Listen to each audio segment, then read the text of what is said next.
Bonjour à tous et bienvenue sur boursicoté.com pour cette nouvelle analyse technique du CAC 40 en clôture avec une semaine qui se termine presque comme elle a commencé, hormis ici cette petite phase de hausse qui est venue donc ouvrir la semaine sur un gap haussier. On est vite revenu sur la zone des 7200 points pour au final osciller autour de cette zone dans un tout petit biais haussier, et donc au terme de cette séance on vient confirmer ce mouvement puisqu'avec très peu de volatilité et donc cette zone des 7200 points comme support, on a un petit peu rebondi, mais le CAC 40 clôture en baisse puisqu'à 7213.14, eh bien l'indice parisien perd 0,12% par rapport à la clôture de la séance précédente. Donc une semaine que l'on savait, une semaine de transition. Les échéances majeures arrivent la semaine prochaine avec la Fed et la Banque Centrale Européenne qui vont communiquer la suite de leur politique monétaire, et donc cette semaine, en absence de catalyseurs et de news majeures, on a eu cette évolution ici quasi horizontale.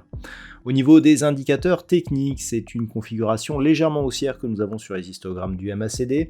Le RSI, quant à lui, s'est totalement neutralisé pour une évolution horizontale très proche de la zone 50. Les volumes sont nettement inférieurs à la moyenne par rapport aux 20 dernières séances sur la séance du jour, donc on est vraiment ici sur une phase d'attente.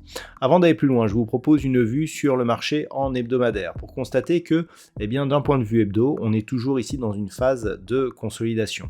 Donc on vient tester à de multiples reprises la moyenne mobile 20 exponentielle, mais celle-ci agit toujours comme niveau de support. Donc par rapport à la dynamique moyen terme, nous sommes toujours ici dans une dynamique haussière.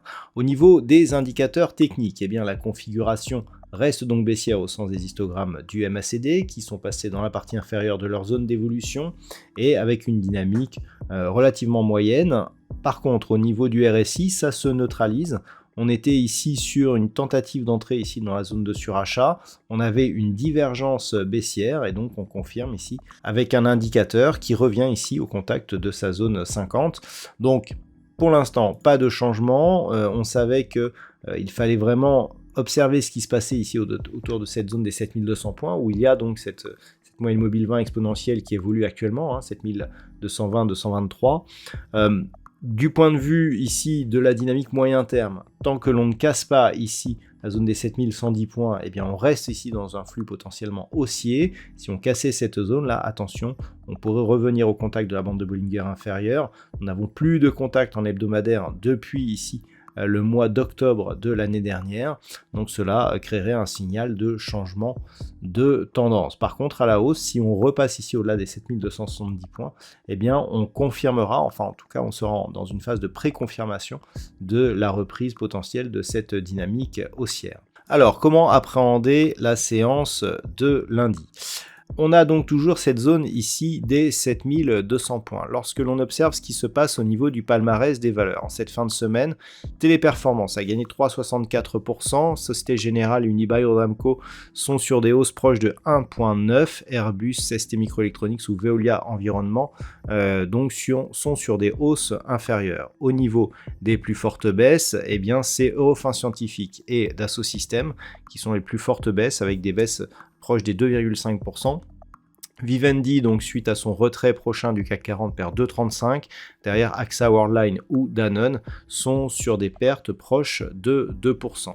Si maintenant on regarde ce qui s'est passé cette semaine, eh bien par rapport justement au palmarès, c'est ST Microelectronics qui gagne près de 5% cette semaine, suivi d'Unibail, Rodamco, Westfield, plus 4,85. Derrière, nous avons donc Société Générale, Veolia Environnement, Téléperformance ou Alstom. Au niveau des plus fortes baisses, attention, certaines valeurs ont été impactées par des dividendes.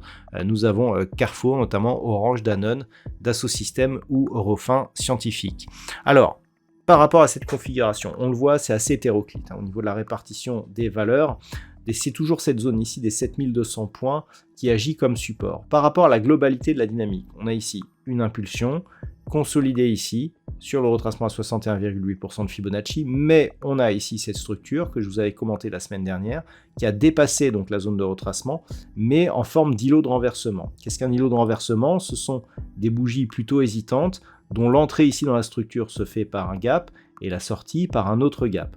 On a quasiment, si on tient compte des dividendes, eh bien, le même niveau de gap à l'entrée et à la sortie. Le fait d'avoir ici cette hésitation nous indique que, eh bien, on est sur, je dirais, quelque part un retournement de tendance. D'autant plus que, je rappelle que la zone ici, la séance que nous avions eue le 31 mai, avait connu des volumes assez exceptionnels. Donc le fait d'avoir ici cette phase de baisse, fort volume sur la phase d'hésitation, remontée, va dans le sens d'un retournement de tendance.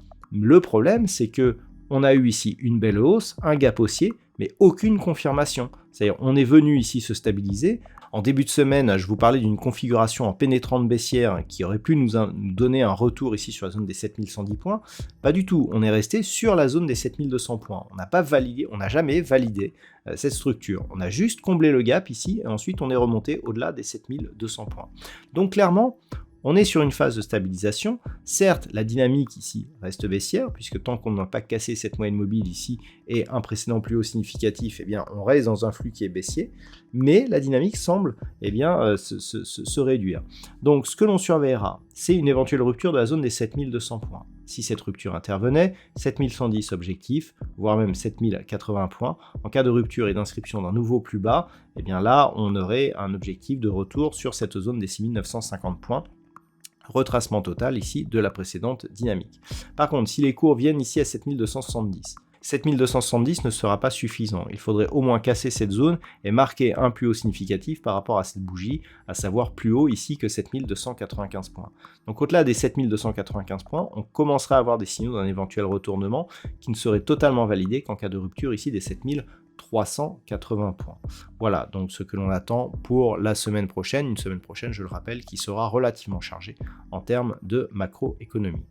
Voilà donc ce que l'on peut dire pour cette séance d'un point de vue statistique. Hier, nous avions des perspectives qui redevenaient haussières pour le milieu de la semaine prochaine. Là, c'est un petit peu plus délicat. On a une conviction qui est assez moyenne, une certaine neutralité, une certaine fragilité, avec même un petit mouvement baissier. Donc c'est assez aléatoire en ce moment. On voit que les statistiques sont très changeantes. C'est ce qui va bien un petit peu avec la dynamique que nous avons actuellement. Donc attention, petite fragilité. Donc selon cette étude statistique qui pourrait intervenir en fin de semaine prochaine. Voilà donc ce que l'on peut dire sur l'analyse technique du CAC 40 donc pour cette semaine. Je vous souhaite de passer un très bon week-end. On se retrouve dès la semaine prochaine pour d'autres analyses techniques, toujours sur le site boursicoté.com.